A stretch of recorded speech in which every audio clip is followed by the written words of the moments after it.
Assalamualaikum warahmatullahi wabarakatuh. Teman berhijrah, teman-teman, ayo hijrah. Ya bareng yuk. Nah, teman-teman, ini adalah salah satu bahasan yang akan saya bahas dengan seorang ustadz yang agak berat sih sebenarnya, tapi harus saya tanyain. Karena banyak banget teman-teman yang pas saya sounding di Instagram ada yang mau nanya nggak tentang hijrah.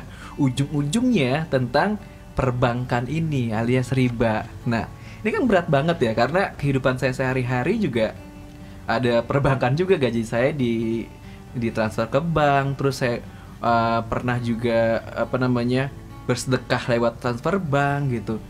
Ustadz, ini pertanyaan pertama dulu nih Ustadz, sebelum kita membahas tema kita berat, hijrah dari riba. Sebenarnya riba itu seperti apa sih di pemahaman Ustadz gitu, dan mengapa Islam itu sangat melarang sekali riba? Ya, bismillahirrahmanirrahim. Sahabat hijrah yang dimuliakan Allah Subhanahu wa taala. Definisi riba itu pertama secara bahasa maknanya adalah az-ziyadah atau an-numu. Az-ziyadah atau an-numu. Iya, az-ziyadah itu maknanya adalah segala sesuatu yang bertambah. Segala sesuatu yang bertambah. An-numu itu adalah segala sesuatu yang berkembang. Berkembang, ya, bertambah. Sebetulnya dalam transaksi riba itu terpatok hanya dua saja. Apa itu? Baik itu dalam urusan jual beli maupun dalam urusan pinjam meminjam. Urusan pinjam meminjam. Ya, jadi kita batasi di sini paling terlibat dari antara jual beli atau tidak pinjam meminjam. Ya, kemudian yang kedua, dilihat dari segi makna istilahnya, yaitu aqdun ala iwadin makhsusin ghairu ma'lumin. Jadi tukar menukar barang, tapi ada unsur kelebihannya di sini. Tukar menukar barang ada unsur kelebihannya. Ya, makanya nanti ada beberapa definisinya atau ada beberapa macam-macam daripada riba itu. Ada riba yang sudah mengikuti jahiliyah dulu.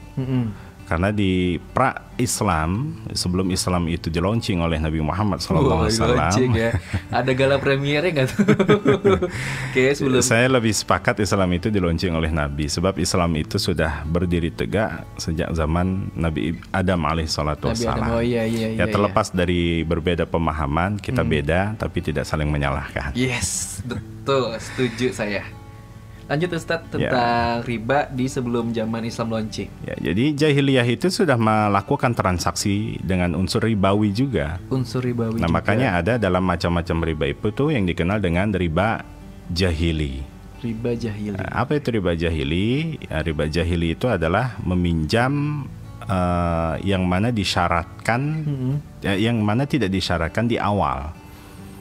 Di mana tidak disyaratkan di awal. Contoh, misalkan Mas Abe minjam uang kepada saya 1 juta. Nah, tidak ada persyaratan itu di awal harus balikin 1.200.000. Tapi ketika Mas Abe hanya menyanggupi 1 juta ini bisa dibayar dalam hitungan 10 kali. Tapi ketika di waktunya ternyata lewat, nah maka di sini saya menaikkan, karena Mas Abe sudah terlambat, maka saya naikkan bunganya. Oh, tapi nggak ada persetujuan di awal. Tidak ada persetujuan di awal. Ini namanya riba jahili. Nah, kalaupun ada persetujuan di awal, itu pun juga bagian daripada macam riba. Nah, itu dinamakan dengan riba kordi. Riba kordi. Kayak Samsung ya, mirip-mirip. Oh iya, Samsung Corby. Iya, saya tahu tuh Ustaz. Zaman dulu ya kecil. Tahun berapa itu berarti? Waduh, parah itu tahun berapa tuh? Ya, jadi riba kordi ini adalah pinjam meminjam yang mana disyaratkan di awal. Contoh, misalkan Mas Habib meminjam kepada saya 1 juta dengan catatan harus dikembalikan 1.200.000. Harus dikembalikan 1.200.000 dari awal tuh ya, tapi itu termasuk riba. Termasuk riba. Sebab kenapa? Bagian segala sesuatu yang ad'afam mudha'afah. Nah, di sini ulama tafsir berbeda pemahaman. Ad'afam mudha'afah itu maknanya adalah yang sekiranya tambahan itu tidak rasio, baru masuk konteks riba. Contoh misalkan bank bank harian ya. Nah, kalau di kampung-kampung itu ada namanya bank harian. Iya benar. Pinjam 1 juta. Bank keliling juga ya, kalau di Bintara tuh bank keliling tuh. Iya. Ya, itu biasanya 1 hari itu bunganya 1%. Logikanya ini nggak rasio ini. Sebab ketika dia minjam selama 10 juta dan bisa dibayar selama 10 kali angsuran, sementara 1 harinya itu selalu bertambah 1%. Kalau dia minjam selama 10 bulan bisa dihitung itu, malah justru lebih banyak membayar bunganya dibanding pinjamannya. Nah, ini definisi yang pertama berkenaan dengan ad'afam mudha'afah. Nah, ketika ada lagi ulama yang membolehkan ad'afam mudha'afah, itu ada batasannya. Contoh misalkan minjam 10 juta. Nah, kemudian tenornya waktunya itu sampai 5 bulan. Karena waktu itu 10 juta mungkin tidak terlalu bermakna nilainya, tapi ketika sudah mulai masuk 5 tahun, 5 tahun gitu, tenor waktunya berasa, Nah, ini pasti kan ada perubahan-perubahan. Nah, maka ketika dia naikkan, maka ada ulama yang membolehkan. Berarti ulama yang membolehkan itu juga membolehkan untuk kredit motor. Nah, tapi harus dilihat dulu kenapa ulama itu membolehkan, karena dia ternyata punya usaha perbankan. Jadi ya begitulah kadang hukum, segala sesuatu yang menguntungkan bagi dia, maka di sini diterobos. Iya. Oke, berarti sebenarnya secara konteks agama Islam, kredit motor pun juga nggak boleh. Nah, kalau kredit motor itu berbeda. Kalau tadi kan dalam unsur untuk pinjam meminjam. Kalau kredit motor ini unsurnya adalah jual beli. Jual beli. Kalau dalam jual beli sebetulnya ahalallahul bai'. Prinsipnya itu dihalalkan. Prinsipnya dihalalkan. Contoh, saya menjual motor kepada Mas Abe. Nah, satu motor ini harganya 15 juta. Tapi saya jual bisa 2 kali lipat dari itu selama motor itu laku. Ya. Kalaupun ternyata misalkan mau menaikkan dengan harga 20 juta dan Mas Abe-nya menyanggupi untuk membayarnya, itu tidak dosa. Nah, cuma permasalahannya ketika menggunakan orang ketiga. Nah, orang ketiga itu siapa? Leasing, atau perbankan, atau dalam bahasa agama itu disebut dengan hawalah ya. Hawalah artinya apa? Hawalah itu artinya orang ketiga, memindahkan piutang kepada pihak lain. Memindahkan. Contoh, saya membeli motor kepada Mas Abe. Karena Mas Abe tidak menyanggupi keberadaan motor tersebut, akhirnya minta kepada pihak leasing atau pihak bank untuk menghadirkan kendaraan tersebut. Sehingga ketika seharusnya saya membayar dengan Mas Abe, transaksinya itu terjadi, tapi kenapa saya harus membayar ke pihak bank? Ini yang menjadi perselisihan. Artinya hawalah itu tidak dibolehkan dalam Islam. Oh gitu, berarti harusnya ya, ini kalau pemikiran saya Ustaz ya, berarti si penjual motor ya harusnya berhubungan dengan ini aja kalau mau dibikin cicilan. Betul. Sekalipun memang mau dicicil, itu tidak ada masalah karena transaksinya, akadnya adalah jual beli. Iya. Contoh, saya punya showroom motor, terdiri dari 3 motor. Yang satu Mas Abe membelinya. Nah, Mas Abe mau membeli dengan cara apa? Cash. Kalau cash harganya 15 juta. Nah, kalau ternyata tidak mampu untuk cash, saya buat beberapa tawaran di situ. Tenornya ada yang 4 tahun, ada yang 5 tahun, ada yang 6 tahun. Bahkan dalam kitab fikih manapun dibolehkan, mau 10 tahun juga boleh. Jadi ada 10 pilihan di situ. Mau yang sebulan, mau yang setahun, 2 tahun dan sebagainya. Nah, tinggal nanti ketika di akad harus disepakati. Ternyata dia menyanggupi selama 4 tahun. Saat dia menyanggupi selama 4 tahun, itu hanya urusan pribadi antara Mas Abe dengan saya. Nah, cuma karena saya tidak menyanggupi keberadaan motor tersebut, maka saya harus mengadakan, artinya kerjasama dengan leasing, nah dengan bank. Nah, maka bank akhirnya mengadakan di sini. Sementara transaksi bayar hutangnya harus ke pihak ketiga, yaitu pihak bank. Nah, maka disinilah terjadi yang namanya kredit jual beli, kredit dalam urusan seperti itu, hawalah itu tidak dibolehkan dalam Islam. Iya. Tapi kalau misalnya saya langsung ke Ustadz, terus kalau misalnya Ustadz menyetujui kalau misalnya iya boleh cicil gitu. Tapi ya cicilannya naik ya, misalnya dari harga 14 juta cash. Harga cash beda dengan harga kredit. Harga kredit gitu. Boleh. Itu masih boleh. Masih boleh. Oh, makanya ini ada sekarang mulai bermunculan kredit motor syariah itu Ustadz ya. Betul. Oke, karena ya saya pernah coba nih Ustadz ya, kayak saya pengen kredit motor gitu kan, tapi saya nggak mau yang pakai riba lah ibaratnya gitu. Nah, saya coba kredit motor syariah gitu kan, saya coba hubungin, ternyata memang gitu, motornya memang sudah dia beli dari awal. Iya. Gitu, nanti cicilan dari dia yang menjual, tidak ada pihak bank. Betul. Dan dari awal ditetapin, untuk cicilan harganya segini gitu. Nah itu nggak apa-apa berarti ya? Tidak ada masalah. Oke, berarti pemahaman saya sudah ada Ustadz. Terima kasih. Tadinya saya pikir malahan ketika ada kredit yang konvensional dengan kredit syariah ini sama aja gitu Ustadz. Maksudnya sama-sama, kan harganya sama-sama naik gitu kan. Harusnya boleh, ternyata enggak. Yang membedakan di apa? Membedakan hanya iya. di akadnya saja. Iya, di akadnya sama tadi ada hawalahnya tadi Ustadz ya? Betul. Tidak hanya motor, rumah semuanya, pun demikian, iya. kendaraan pun demikian. Makanya saya sangat berpesan sekali, cobalah bank-bank syariah untuk masuk pada ranah yang memang sangat dibutuhkan oleh konsumen. Nah, kalau misalnya gini Ustadz, kalau misalnya tadi kan hawalah ini ya Ustadz ya, ketika ada dealer motor, terus kita mau beli motor dengan cara syariah, nah bank syariahnya sebagai pihak ketiganya tetap riba apa enggak itu Ustaz? Nah, bank syariahnya dia membackup tapi berbeda dengan akad tadi. Kalau tadi akadnya saya dengan Mas Abe, tapi ini akadnya dengan bank banknya. Syariah. Oke. Jadi tetap terbayar yaitu dengan pihak bank, bukan Mas Abe lagi. Benar. Oh, jadi tidak ada hawalah di situ. Betul. Jadi intinya sebenarnya saya kayak minta tolong ke pihak bank syariah, saya mau beli motor ini, tapi tidak bisa. Akhirnya pihak bank harus beli motornya dulu kan. Betul. Akhirnya nanti pihak bank beli motornya, kasih ke saya. Oh, ini akadnya seperti ini, cicilan seperti ini, silahkan dicicil sesuai sama cicilan yang sudah disepakati di awal. Ya, dan tidak ada unsur hawalah ya. Iya, benar. Itu paham saya Ustaz akhirnya, alhamdulillah. Sedikit-sedikit saya paham tentang riba. Masya Allah. Dikit Ustaz. Nah, terus saya mau tanya lagi Ustaz. Tadi kan tentang jual beli motor gitu kan, itu udah dapet lah saya seperti apa. Nah kalau misalnya apa nih, bentar.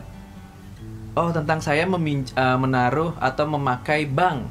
Misalnya kayak saya punya tabungan di bank, saya punya kartu debit bank. Nah itu masuk riba juga apa tidak Ustadz? Ya. Nah, satu-satu nih saya Ustadz ya, tadi tentang jual beli, tentang kredit motor gitu, kredit rumah atau kredit mobil. Nah sekarang tentang kalau saya punya kartu debit bank atau saya nabung di bank. Ya. Bismillahirrahmanirrahim. Mau para pekerja bank, mau dia menabung di bank, nah ini ada 3 hukum. Ada 3 hukum. Nah, yang pertama ada ulama menghukum secara total semua bagaikan nila setitik rusak susu sebelanga. Apa maknanya haram qat'i?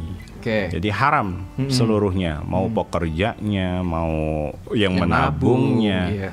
Ya termasuk jangankan ranah sana, termasuk satpamnya pun juga yang ikut menjaga, itu bagian daripada keharaman pekerjaannya ya. Termasuk juga cleaning service-nya yang ikut membersihkan haraman. Karena mereka merujuk kepada dalil apa? Wala ta'awanu 'alal itsmi wal 'udwan. Nah, kalau dalam urusan dosa itu jangan saling tolong menolong, jangan saling membantu, karena asyariku fi syarri syarrun. Orang yang bersekutu dalam kejahatan maka dia termasuk jahat. Nah, kemudian yang kedua ada ulama yang berkesimpulan bahwa tidak semuanya haram. Tidak semuanya haram. Tapi hanya pada bagian-bagian tertentu. Orang yang bekerja di bank itu kan tidak semuanya haram. Nggak mungkin cleaning service itu bagian daripada sesuatu yang ia dapatkan dari sesuatu yang haram. Betul. Satpam ia dapatkan dari sesuatu yang haram. Padahal dia hanya fungsinya untuk menjaga. Iya. Nah, kemudian yang diharamkan di sini siapa? Orang-orang yang pada konteks riba. Contoh dia, mohon maaf, dalam urusan pinjam meminjam kemudian ada unsur ribanya. Nah di sini jadi hanya beberapa titik yang dinyatakan haram. Nah kemudian yang ketiga ini dalam fikihnya Al-Fiqhul Islamu Adillatu, karangan daripada Syekh Wahab Az-Zuhaili. Nah sekarang ada yang posisinya moderat. Islam moderat nih ya. Selama dalam dunia atau dalam negaranya itu menggunakan sistem perbankan konvensional dan tidak ada alternatif lain, maka sah-sah saja. Sah-sah saja. Artinya tidak masuk kepada ranah halal, tapi hanya sebatas mubah. Dibolehkan. Nah, termasuk negara kita ini kan ranahnya kan mau ke arah sana. Semua sistem tidak lain adalah imani, kemudian sistem tidak lain adalah perbankan. Nah, sementara alternatif lain belum maksimal. Adanya perbankan syariah, nah, ternyata ketika di perjalanannya itu juga merujuk kepada konvensional. Jadi tidak ada yang murni semurni-murninya. Nah. Oke, tapi maaf, saya pengen tahu juga sih, ketika ada bank syariah itu bisa menjawab jawaban yang tadi anti riba itu nggak sih Ustadz? Sangat menjawab. Ya, sangat menjawab. Nah, selama tadi lagi sistemnya dan regulasinya itu harus sesuai dengan tuntunannya. Sesuai dengan tuntunan. Selama tidak ada alternatif ya, maka kembali lagi, walaupun memang konvensional kita tahu ya itu produk, mohon maaf ya, Yahudi. Dan itu memang sudah menjadi satu peradaban kalau saya bilang. Nah, dari konvensional itu sekarang sudah tumbuh peradaban-peradaban. Nah, sekarang kalau misalkan memang ada alternatif lain, bank syariah bisa untuk membackup semuanya, justru kami sangat bersyukur. Nah, di Singapura saja untuk mencoba itu dalam urusan pinjam meminjam bunganya tidak terlalu besar, hanya sebatas 0,3 atau 0 sampai 0,5 ya persen. Nah, sementara di Indonesia itu masih hitungan 1, sekian gitu. Tapi memang butuh proses. Butuh proses. Jadi terserah nih untuk teman berhijrah mau menerima hukum yang pertama atau hukum yang kedua atau hukum yang ketiga. Sebenarnya kalau misalnya paling aman nih Ustadz nih, ya kan, saya mau hijrah nih Ustadz, paling aman biar saya jauh dari riba itu hukum yang kemana? 2 kali Ustadz ya. Jangan yang 1 dulu kali Ustadz. Ambil dalam keadaan ranah usul fiknya, ad-daruratu tubihul mahdzurat. Dulu sempat ada isu rasmani gitu ya. Apa tuh Ustadz? Isu rasmani artinya ambil uang yang ada di dalam, yang ada di bank semuanya. Nah, sekarang kalau ketika isu rasmani itu dilakukan oleh seluruh penduduk Indonesia, maka akan terjadi inflasi. Karena nah, ini lebih berbahaya lagi. Maka ad-daruratu tubihul mahdzurat, dalam keadaan darurat sambil kita mencari alternatif lain. Betul, tapi alternatif itu sudah mulai ada nggak Ustadz? Alternatif itu tadi yang perbankan syariah. Selain perbankan syariah Ustadz? Selain perbankan syariah apalagi ada yang namanya syirkah. Koperasi. Makanya dulu sejak zaman Indonesia berdiri sebetulnya kalau merujuk kepada koperasi sebetulnya bisa. Cuma lagi-lagi karena konvensional ini bisa melahirkan peradaban, termasuk di beberapa titik negara, akhirnya terjebaklah kita dengan urusan konvensional. Benar. Ya. Akhirnya udah ikutin dulu aja Ustadz ya, sampai nanti ada alternatifnya, atau mungkin mulai sekarang coba alternatifnya dulu ya Ustadz ya.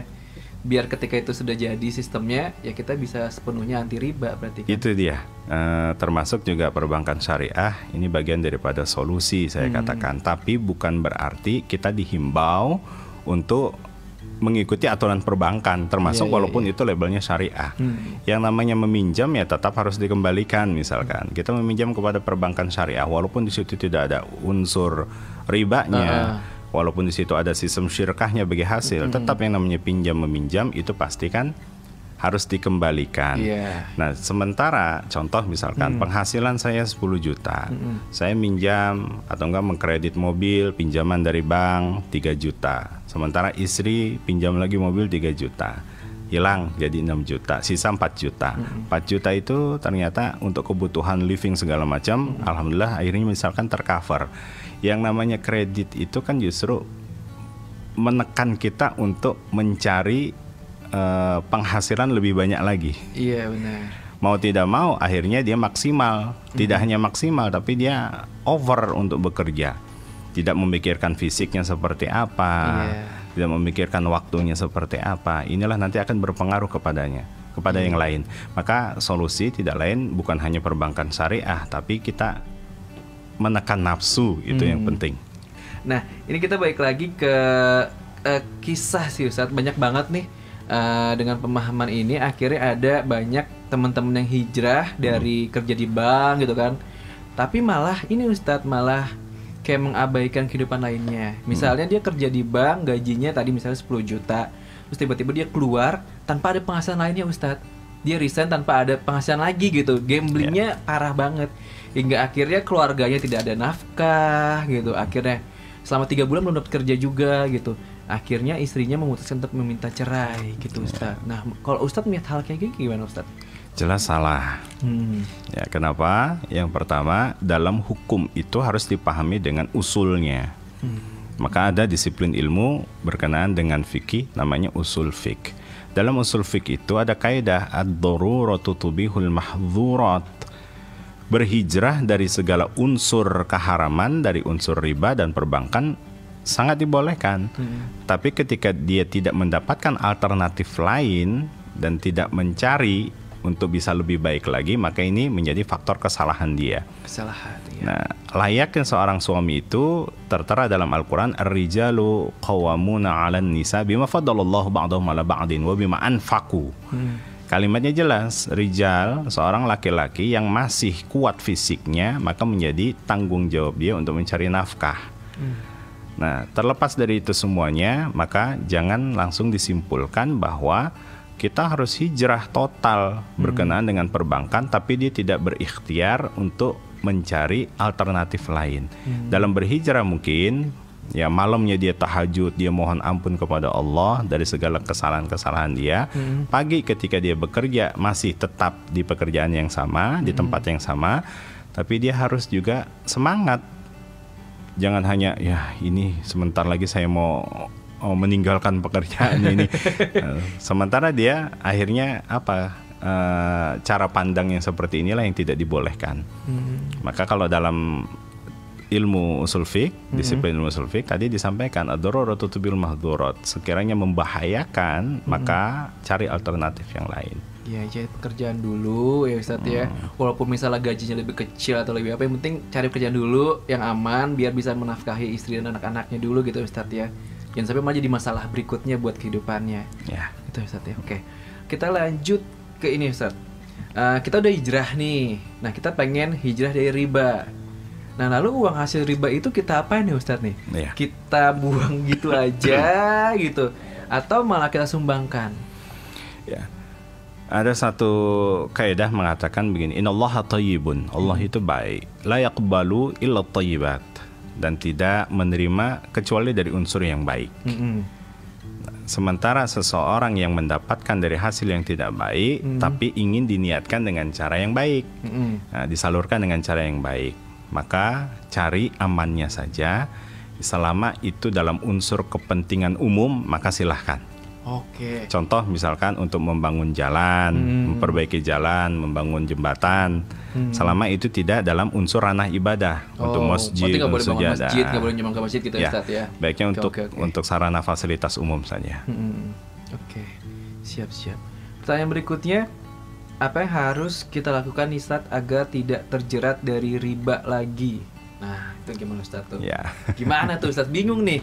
Udah mau nggak riba ya kan, tapi akhirnya takut terjerat riba lagi, itu gimana Ustaz? Ya, riba itu kalau saya simpulkan itu bagian daripada fujur. Fujur. Allah sampaikan dalam Quran surah Asy-Syams, wa nafsi wa ma sawwaha fa alhamaha fujuraha wa taqwaha. Ketika fujur ini mulai naik, membisik-bisikkan kita, maka cepat-cepat tekan dengan takwa. Ya, ibarat kata nafsunya sedang naik. Orang itu kan selalu diiming-imingi, wah pinjam sana, pinjam sini, mudah untuk mempermudah dan sebagainya. Apalagi kalau diuji nggak ada uang gitu Ustadz, ini makin ini lagi Ustadz ya. Maka fujurnya pada saat itu naik. Ya, jangankan urusan pinjam meminjam, seorang wanita kalau sudah masuk ke mall itu nafsunya naik gitu. Wah, iya.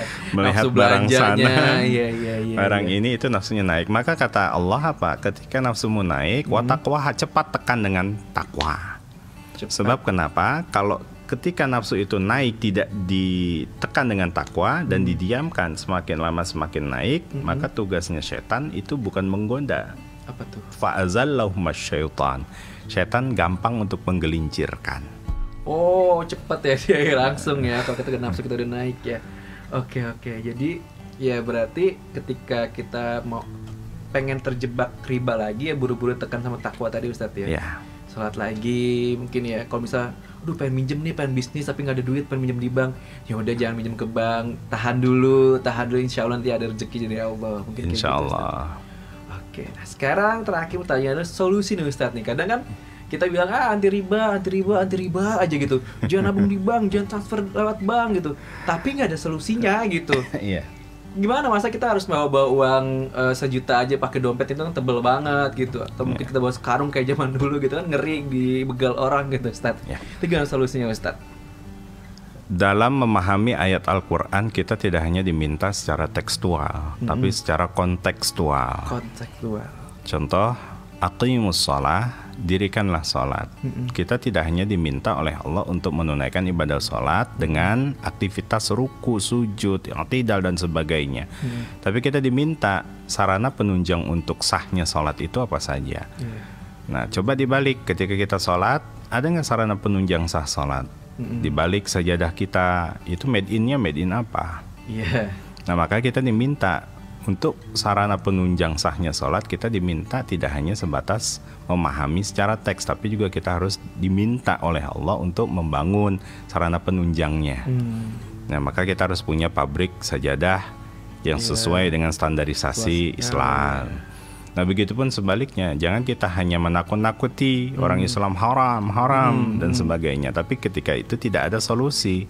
Nah, maka solusinya kembali kepada apa? Solusinya menurut pendapat saya ini harus kembali kepada sistem syirkah. Indonesia sudah sangat bagus ya ketika mengelola syirkah tadi, yaitu koperasi. Nah, maka kita kembalilah kepada koperasi. Nah, kemudian juga kita kembali juga kepada kita kembali kepada syariah. Sekarang sudah banyak bank-bank yang sudah melabelkan dirinya sebagai bank syariah. Nah, memang butuh proses dan segala sesuatu itu tidak instan. Insya Allah Allah bimbing kita. Betul, amin. Apalagi nih masalahnya adalah riba gitu kan. Ini masalahnya banyak banget pro dan kontra gitu kan hukumnya. Tadi ada 3 hukum yang bisa kita ikutin Ustadz ya. Silahkan teman berhijrah mau langsung total untuk anti riba atau mungkin mau masih yang setengah-setengah, itu silahkan, itu pilihan masing-masing Ustadz ya. Betul. Kita tidak mau memaksa, kita cuma teman untuk teman-teman untuk berhijrah. Kita sudah kasih ilmunya gitu Ustadz ya. Ustadz sudah memberikan penjelasannya, silahkan. Mau setuju atau tidak setuju dengan pembahasan kali ini, silahkan, itu ada di diri kita masing-masing Ustadz ya. Betul. Tapi ingat tadi kata Ustadz di awal, boleh beda, tapi jangan saling mencela Ustadz, gitu ya Ustadz ya. Tidak saling menyalahkan. Tidak saling menyalahkan, itu dia konteks utamanya, benar ya Ustadz ya. Terima kasih Ustadz. Alhamdulillah saya akhirnya ngerti dikit nih Ustadz tentang riba gitu kan. Saya jadi tidak kayak menyalahkan atau nyinyir juga tentang tadi kredit dan kredit syariah tadi gitu. Ya banyak Ustadz yang saya dapatkan tentang riba ini, alhamdulillah. Terima kasih juga untuk teman-teman berhijrah yang sudah menyaksikan podcast kali ini. Semoga ini bisa membuka hati dan juga pikiran teman-teman supaya lebih bijak juga Ustadz ya untuk memilih gitu. Dan ingat jangan saling menyalahkan. Oke, saya Abe pamit, Ustadz Suherman juga pamit Ustadz ya. Insya Allah abis ini mau kemana lagi Ustadz? Ya, insya Allah mengikuti aturan saja. Mengikuti aturan saja. Kan fantasyir fil ardi. Nah, untuk teman-teman juga dengerin terus aja podcast dari Kaskus ini, teman berhijrah yang kerjasama dengan Dompet Duafa. Semoga ada episode-episode berikutnya ya, dan semoga juga bisa menjadi inspirasi buat teman-teman. Saya sekali lagi ABCD pamit, Ustadz Suherman juga pamit. Assalamualaikum warahmatullahi wabarakatuh. Waalaikumsalam warahmatullahi wabarakatuh.